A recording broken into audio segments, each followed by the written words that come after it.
Це «Крим Реалії» – програма про те, як живе окупований Крим. Я Дмитро Євчин. Він не припинить голодування. Справою Балуха залякують кримчан. Процесс Балуха стал абсолютно показательным и несколько устрашающим. Зізнання під тортурами. Руки у него тут поломаны, вот все-таки бугорки. Я видела, как на свидание было. Як відбувають покарання українці, звинувачені у диверсіях. Мусульманський батальйон Іси Акаєва. Як воював на Донбасі Добробат Крим. У нас одного человека ранило, один погиб. И одного легко ранило. Турецьке ноу-хау в реставрації. Ми знайшли порошок абрикосової кісточки. Процесом мікропіскоструменевої обробки прибрали верхній темний наліт. І кримські реалії у Бахчисараї. Це не реставрація. Реставрація так не робиться. Вже кілька тижнів Володимир Балух голодує в СІЗО Сімферополя, п'є тільки воду, від будь-якої їжі відмовляється. Через проблеми зі здоров'ям адвокат просив перевести Балуха під домашній арешт, але суд відмовив і залишив українця під вартою. Правозахисники заявляють, що Балуха побили в ізоляторі. В настоящее время состояние его здоровья значительно ухудшилось, поскольку, во-первых, Балух является лицом неподготовленным, он никогда не осуществлял голодовку. Для него это впервые, ему это очень тяжело дается. Кроме того, постоянные провокации со стороны администрации учреждения, которые приносят ему вкусные продукты питания, соблазняя его все-таки начать принимать пищу, соответственно, немного дестабилизирует его. Однако он держится, он стоит на своем слове. С 19 марта 2018 года он официально уведомил администрацию учреждения о том, что он начинает голодовку. Володимир Балух голодує, бо це його протест проти незаконного вироку суду щодо нього. Українця звинуватили в незаконному зберіганні боєприпасів та вибухових речовин. Ольга Діндзе приїжджає з Росії захищати Балуха. Вважає, що кримчанина судять за його проукраїнську позицію. І це показова каральна справа для всіх кримчан. Поскольку данное дело известно местным жителям, да, оно достаточно громко освещается в средствах массовой информации. И кроме того, как пояснили свидетели в ходе рассмотрения уголовного дела в суде, они не хотят что-либо комментировать, сообщать какую-либо информацию, связанную с присоединением Крыма. Для них процесс Балуха стал абсолютно показательным и несколько устрашающим. Никто не хочет быть привлечен к уголовной ответственности за свою принадлежность к гражданству именно України. Суд Криму, підконтрольний Росії, ще на півроку продовжив арешт Євгена Панова. ФСБ оголосила українця диверсантом, як і Андрія Захтея. Львів'янина вже засудили до 6,5 років за ґратами. Під тортурами обидва визнали свою провину. Про Панова у СІЗО Сімферополя дбає хвора мати. Захтея чекає на свободі дружина та дворічна дочка. Мої колеги поспілкувалися з рідними ув'язнених. Обувь налита, вот купила.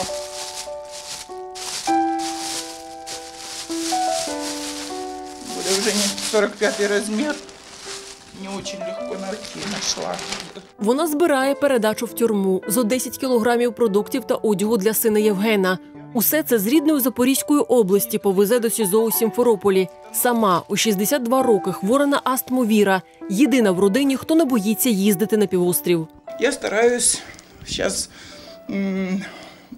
побольше с дома возить. Во-первых, наши продукты вкуснее, дешевле. И я лучше здесь буду деньги тратить, чем я там буду тратить. Стараюсь, чтобы витамины были, потому что там еда, которую есть вообще нельзя. Там все. Всякі личинки, всякі мухи. Її сину Євгену 40 років. Останні 1,5 він за ґратами. ФСБ затримало його у серпні 16-го. Звинуватило у підготовці диверсій у Криму. На оперативному відео детонатори, нібито знайдені в його авто. Та зізнання самого Євгена у підготовці підривів.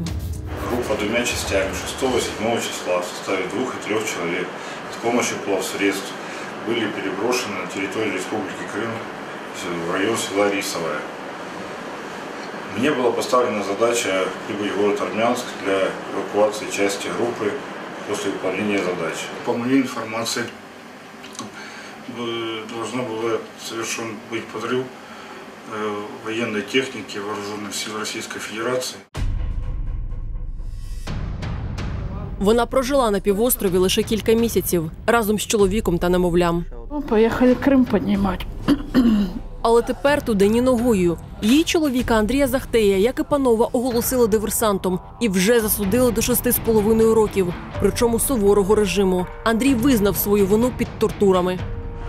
Сейчас я осознаю и оцениваю свои действия, что я непосредственно выполнял приказ военной разведки Украины, а непосредственно то, что мне о перевозке диверсантов и их груза по территории Крыма. Оксана розказує, чоловіка катували у СІЗО. Казали йому, що посадять і її, як поплічницю. Руки у него тут поломаны, вот все такие бугорки. Я видела, как на свидание было. Начали током и начали шантажом. Просто он не знал, что со мной. Они сказали, что они меня взяли. Я в подвалах тоже сижу, а малую отдали там в детдом. Яму копал. Как бы вивозили, копав яму для себе. Російські слідчі та ЗМІ об'єднують Андрія та Євгена в одну диверсійну групу. Утім, брат Євгена стверджує, чоловіки не були знайомі. По сути, два разных человека, которые никак не были друг с другом связаны, да, их связали в это дело, они там познакомились. Євген Панов народився і жив у Запорізькій області. Працював водієм на атомній електростанції. У неспокійному 14-му році вступив у лави місцевої самооборони. Потім рік служив в АТО, а по поверненні допомагав військовим і жителям Східної України. У день затримання поїхав на півострів, щоб вивезти звідти українську сім'ю, розказує його брат. Его похитили на административной границе с Крымом при попытке въехать в Крым.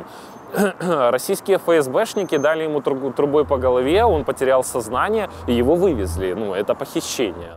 Андрій Захтей родом з Львівщини. 6,5 років відсидів за розбій і незаконне зберігання зброї. Це дані сайту «Миротворець». Після звільнення багато років працював у Москві будівельником. З майбутньою дружиною познайомився в інтернеті. Разом у 16-му році вони переїхали з Москви у Крим будувати нове життя. Оксана каже, 90-ті давно позаду. Андрій змінився. Він люблячий чоловік і батько. Уже после меня это уже все, он уже был такой домашний вообще. Пишут, что это там все Захтей, даже ребенка завел, потому что, для разведки, скажем, для прикрытия. Да, это все, чушь, конечно. Я хотела, что тепло там для дочки, климат. Андрій визнав свою провину, відмовився від адвокатів, а потім і від оскарження вироку. Але нікого не обмовив. Він пішов на співпрацю зі слідством, щоб отримати менший термін. На волі, окрім дружини, на нього чекає 2-річна дочка. Більшу частину життя Саша не бачила батька.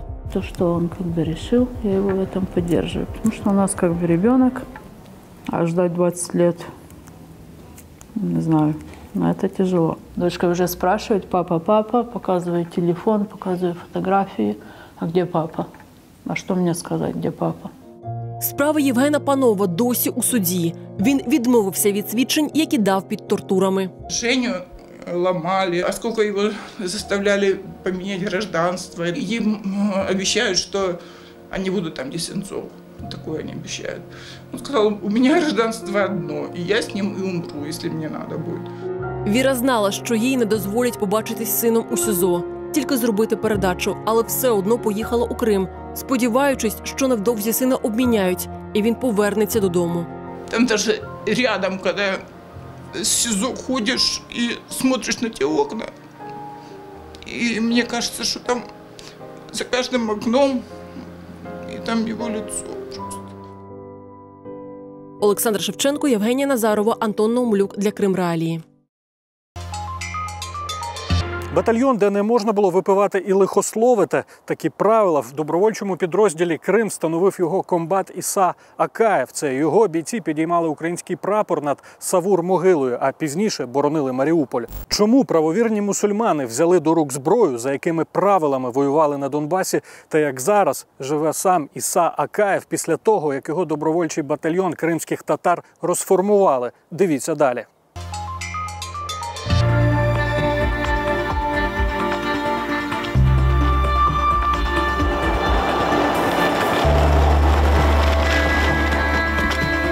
Його називають легендою, бо саме він очолив кримських татар і пішов воювати на Донбас.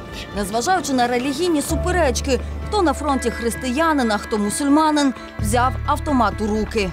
Він воював інкогніто і в балаклаві, аж поки з півострова не вивезли найцінніше – його сім'ю.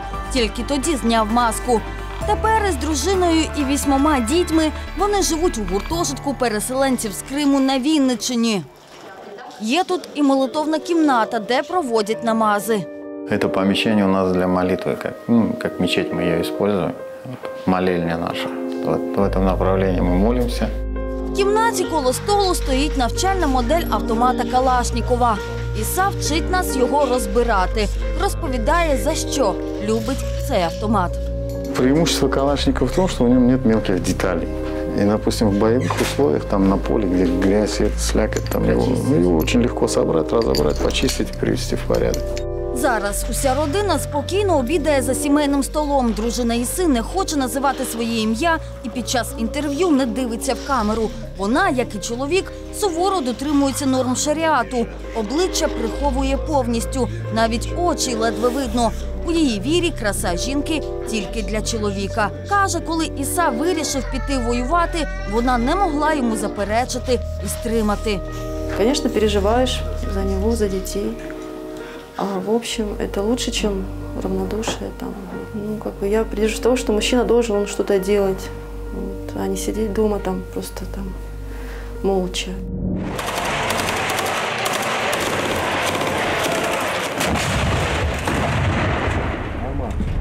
Они вообще не боялись. Это люди не боятся смерти. Это сразу видно по ним. То есть они, в принципе, не понимают, что это такое. Олексій Орестович навесні 14-го організував табір підготовки добровольців. Саме туди прийшли перші 8 кримських татар майбутнього батальйону «Крим». Они выделялись неторопливостью движений, очень спокойным, вальяжным, ироничным отношением к происходящему. Огромное терпение они демонстрировали. Это одна из религиозных доблестей в исламе. И в отличие от других, которые нервничали, дергались, давайте вот это, давайте быстрее, давайте вот то, а почему не учат этому, а почему? Эти спокойно шли по программе, когда мы готовили. Командир групи Іса Акаєв до анексії був звичайним підприємцем. Продавав метал для будівництва. Після анексії півострова бізнес довелося покинути. В перші місяці, каже Іса, здавалося, що одразу після перемоги на Донбасі лінія фронту дійде до Криму. Когда началось вот это все, я рассчитывал так, я, скажу, как нормальный человек предполагал, так, надо сейчас сначала на материке порядок навести, а потом уже переключимся на Крым. Многие так думали. Никто же не думал, что так это все затянется и будет непонятно, что это. Кримчани, які дотримуються норм шаріату, створили унікальний підрозділ. У його денному розкладі одразу передбачили всі намази, релігійно правильне харчування і решту канонів. Саме через релігійні особливості це мав бути окремий батальйон. Створити і легалізувати його допоміг Олексій Орестович. Крим став окремою добровільною сотнею полку Дніпро-1 зі своїми правилами. Учитывая специфику их образа жизни, а что такое, когда шариат предполагает определенное поведение, включая умывание, например, процедуру принятия пищи и так далее, им гораздо было удобнее действовать в составе отдельного подразделения для того, чтобы не нарушать каноны собственной религии. А для них это неприемлемо, мы же понимаем, да, они к этому серьезно относятся очень. Кримчанин Владислав став першим немусульманином, якого взяли в цю сім'ю. Але довелося прийняти не лише норми статуту, а й порядок від командира Іси. У него не было вопросов там. Единственное, что говорит, у нас есть 2 условия, которые являются основополагающими для того, чтобы быть в этой группе. Не употребление алкоголя вообще и запрет на сквернословие. Таким змішаним складом Крим і штурмував Савур-Могилу разом із 25-ю повітряно-десантною бригадою. Згори їх безперервно обстрілювали бойовики, озброєні мінометами, гранатометами і кулеметами. У ворога була перевага, тому стало питання, чи продовжувати атаки. У нас одного человека ранило, один погиб. И одного легко ранило. Мы скатились вниз. Все, разговор зашел о том, что возвращаться вообще. Потом я говорю, как это возвращаться вообще? Хорошо, командира ранило, что теперь все? Нет, поехали вперед. Поднялись туда наверх. Такой плотный огонь был. До вечора висота була вже під контролем української армії, та найважче було утримати позиції. По них постійно гатили артилерією. Владислав згадує, тоді сумнівів, з ким саме воюють, уже не було. Саур-могила сама по себе находится недалеко от российской границы. В принципе, вектор направления российской границы ясен, да? То обстрел мы фактически наблюдали вот именно по Саур-могиле, по нам это был с российской территории. Навесні 15-го в батальйоні «Крим» було кілька десятків осіб. Це і мусульмани, і християни. Коли командування наказало всім підрозділам, які не входять до складу ЗСУ чи Нацгвардії, залишити зону бойових дій, піти довелося і батальйону «Крим». К сожалению, вот как сказали нам в Министерстве обороны, нет политической воли руководства страны, чтобы создать такое подразделение. Ну, чтобы вот вопрос с халялем, вопрос с молитвой, вопросы вот эти все были учтены. Хотя, по большому счету, вот посмотреть, если, допустим, опыт многих стран, да, Британия, Америка, они же, у них это все учтено, у них это, ну, как бы для них это не проблема. Іса найбільше сумує за прогулянками старими вулицями Бахчисараю і мріє, що ще з'їздить до Криму на море зі своєю сім'єю. В Криму зараз Росія. Анастасія Бабкова, Павло Холодов для Крим Реалії.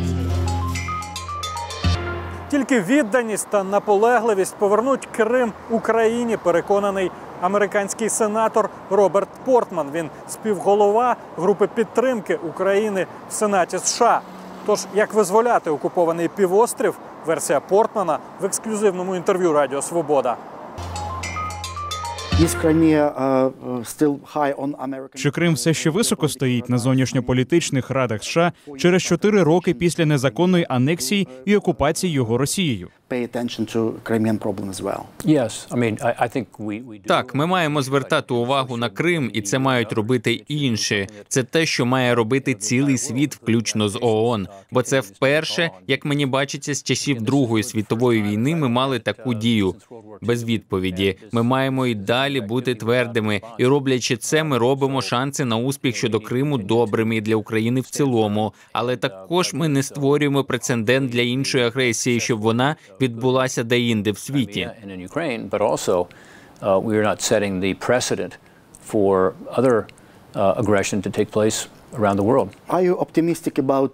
Чи ви налаштовані позитивно, що конфлікт на сході України буде вирішений швидше і в мирний спосіб?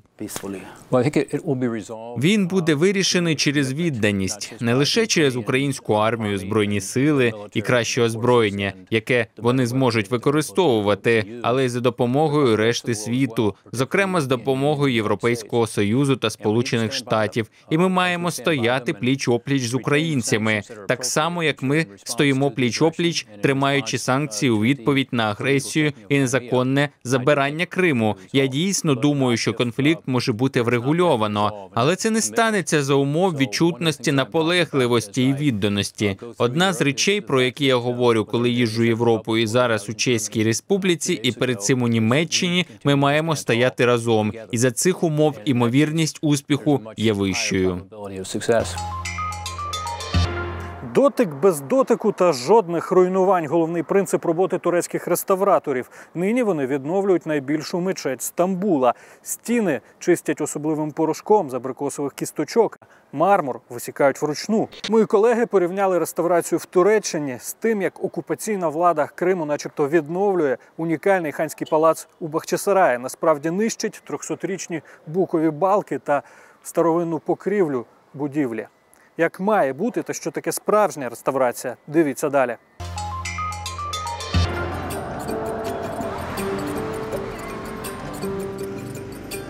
Найбільша мечеть у Стамбулі – Сулейманіє. У дворі поховані султан Сулейман та його дружина-українка Роксолана. Тут цілий комплекс споруд – лазня, обсерваторія, гостинний двір, бібліотека, школи. Ця частина називається Тапхане. Це гостьовий двір. Тут гості могли зупинятися на кілька днів. Реставрують вже 5 років.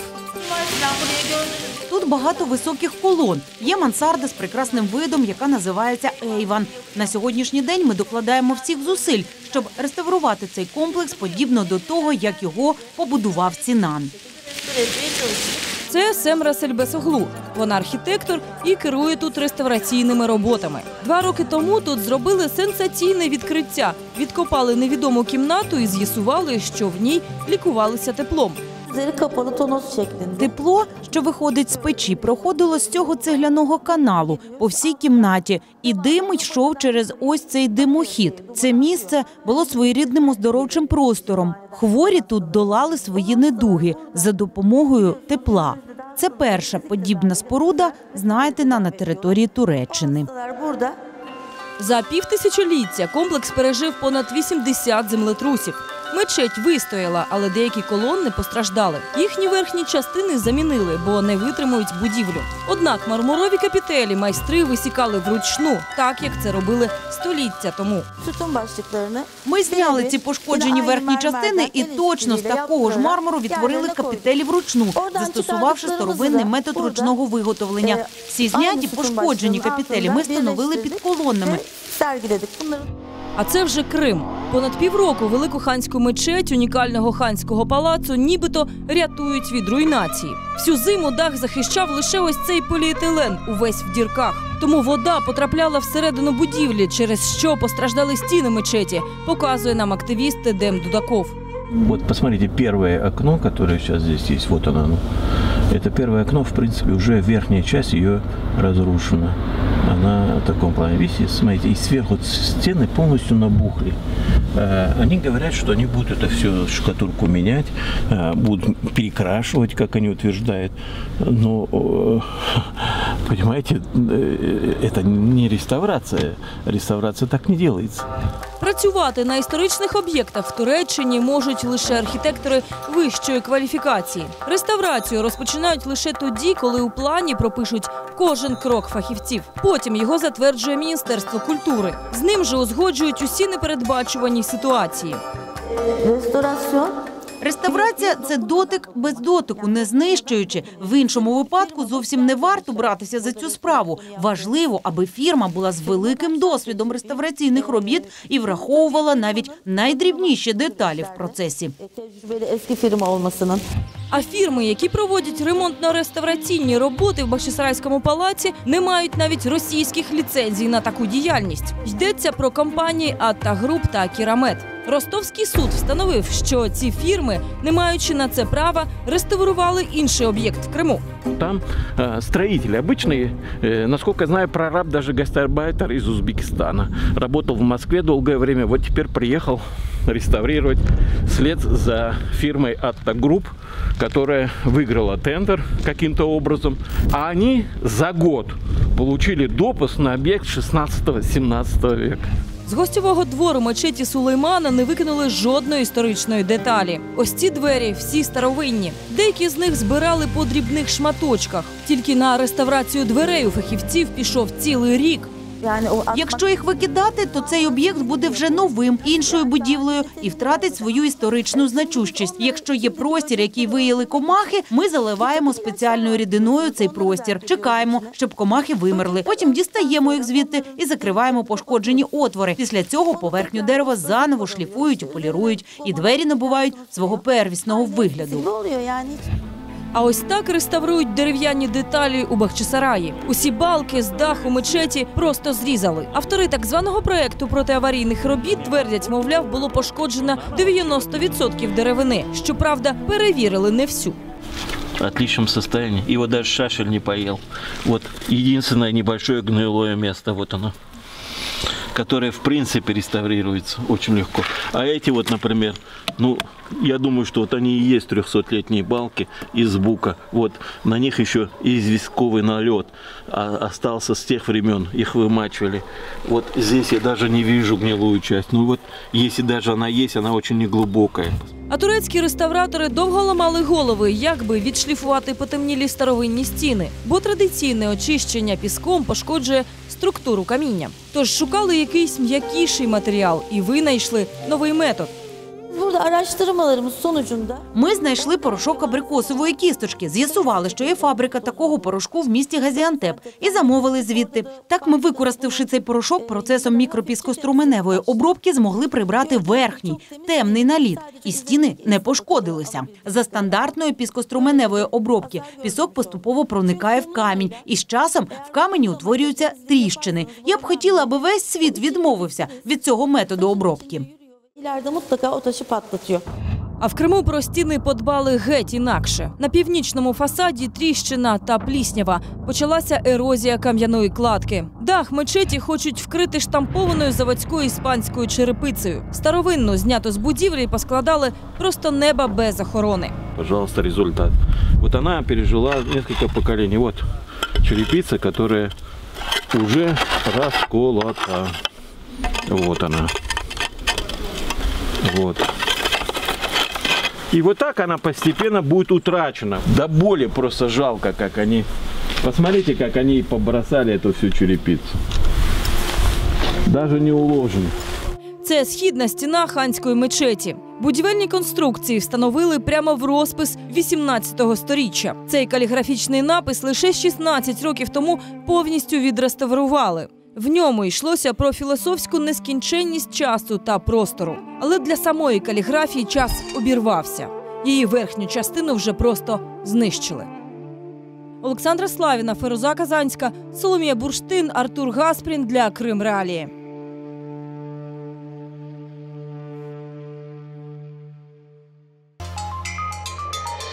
Це була програма «Крим Реалії». Правда про те, що відбувається в анексованому Криму. До зустрічі за тиждень.